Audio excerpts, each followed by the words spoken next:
তদন্ত ও বিচার প্রক্রিয়া মিলিয়ে মাত্র ১৩ মাসের মধ্যেই হতে যাচ্ছে শেখ হাসিনা সহ ৩ আসামির বিরুদ্ধে মানবতাবিরোধী অপরাধের মামলার কার্যক্রম।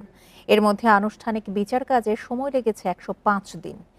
একে আন্তর্জাতিক অপরাধ ট্রাইব্যুনালের সবচেয়ে গুরুত্বপূর্ণ মামলা মনে করা হয়। এক নজরে দেখে নেওয়া যাক মামলার বিচারিক কার্যক্রমের সার্বিক তথ্য।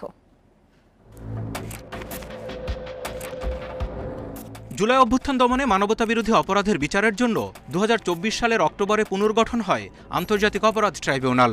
নিয়োগ দেয়া হয় ৩ বিচারপতি, প্রসিকিউশন টিম ও তদন্ত সংস্থা। ৭ মাসের তদন্ত শেষে ১২ই মে চিফ প্রসিকিউটরের কাছে প্রতিবেদন জমা দেয় তদন্ত সংস্থা। এতে ৮১ জনের জবানবন্দি সহ ১৪০০ জনকে হত্যায় জাতিসংঘের তদন্ত প্রতিবেদনও যুক্ত করা হয়।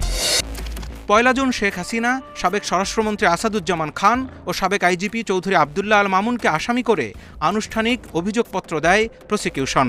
আসামিদের বিরুদ্ধে মারণাস্ত্র ব্যবহারের নির্দেশ সহ ৫টি অভিযোগ আনা হয়। সেদিনই দেশের ইতিহাসে প্রথমবার সরাসরি সম্প্রচার হয় আদালতের বিচার কাজ। আসামিদের নামে গ্রেপ্তারি পরোয়ানা জারি করে পত্রিকায় বিজ্ঞপ্তি দেওয়ার পরও আত্মসমর্পণ না করায় পলাতক হাসিনা ও আসাদুজ্জামানের পক্ষে আমির হোসেনকে আইনজীবী নিয়োগ দেয় ট্রাইব্যুনাল। ১০ জুলাই ৩ আসামির বিরুদ্ধে অভিযোগ গঠন করে আদালত। ওই দিনই নিজের অপরাধ স্বীকার করে রাজসাক্ষী হতে আবেদন করেন সাবেক আইজিপি মামুন। ৩ আগস্ট শুরু হয় সাক্ষ্য গ্রহণ ও জেরা পর্ব।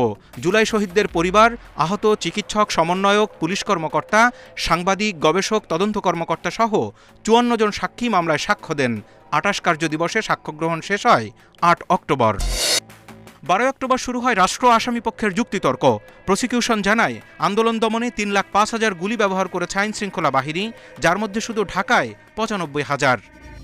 ২৩ অক্টোবর উভয় পক্ষের যুক্তিতর্ক উপস্থাপন শেষের মাধ্যমে সম্পন্ন হয় সকল বিচারিক কার্যক্রম।